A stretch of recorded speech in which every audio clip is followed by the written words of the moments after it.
An East Texas congressman is joining the call for Texas to be reimbursed for money spent during the Biden administration.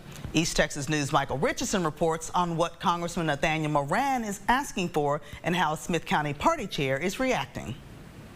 We were actually funding the defense of the entire nation. Representative Nathaniel Moran says Texas should be reimbursed for costs relating to immigration enforcement during the Biden administration, a time when migrant encounters hit record highs.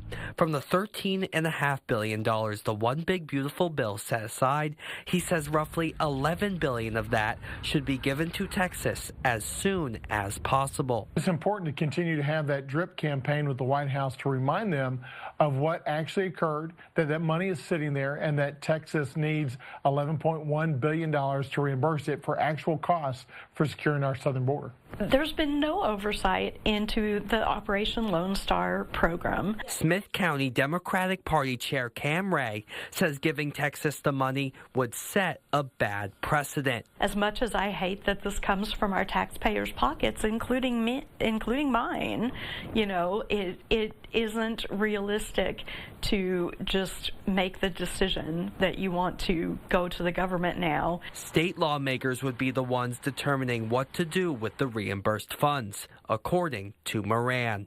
Michael Richardson, East Texas News Weekend. Senators John Cornyn and Ted Cruz have also called for Texas to be reimbursed.